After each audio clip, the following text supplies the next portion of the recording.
Hi, friends. So today we are going to read The Magic Pot by Pleasant DeSpain and illustrated by Tom Wrenn.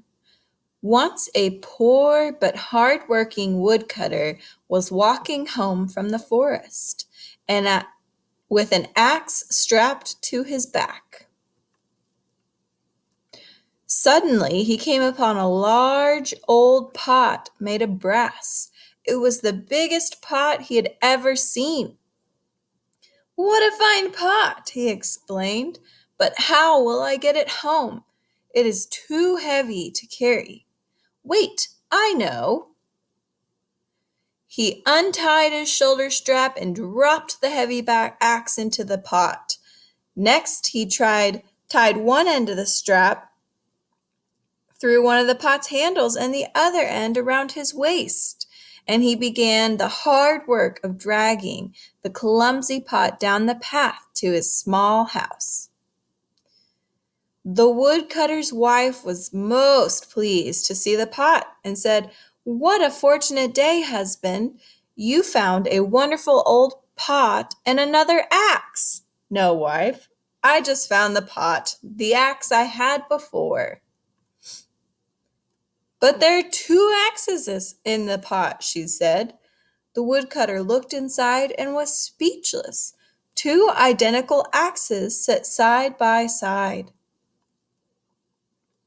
As he leaned down to pull them out, his straw hat fell from his head and into the pot. Now two hats rested near the axes. "Wife, this pot is haunted." "Oh, it's magical," she said happily. "Let's put tonight's dinner inside and see what happens." One dinner became two. "Quickly," the wife said, "get our savings from the jar on the shelf." A handful of coins doubled. "It's magical," cried the woodcutter. "What shall we put in next?" "The money, of course," said the practical wife.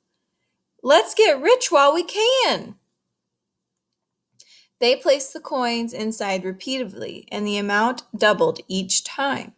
An hour later, every jar, pan, basket, pocket, chest, shelf, and shoe they owned were filled with money. They were indeed rich. "Dear wife," said the woodcutter, "we can build a fine house and have a big vegetable garden, and I won't have to work so hard from now on. I'm so happy I could dance." Then he grabbed her around the waist and began to dance around and around the small room.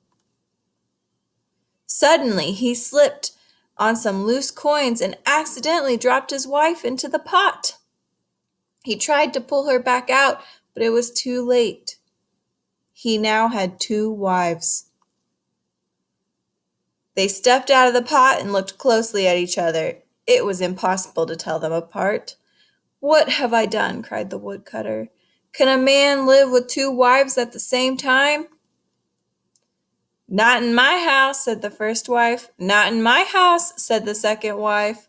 Both women smiled, grabbed the woodcutter, and made him get into the pot. Two woodcutters climbed back out. "Can two families live in the same house?" asked both of the men. "No," said the first wife. "No," echoed the second wife. Half of the money was given to the second couple, and they built an elegant house. It was right next to the first couple's fine new house. Ever since that time, the people of the village have remarked the strong resemblance of the woodcutter and his wife's new relatives, the ones we must have brought them all the money. I hope you guys enjoyed this story, and I will see you on a little bit later. Bye!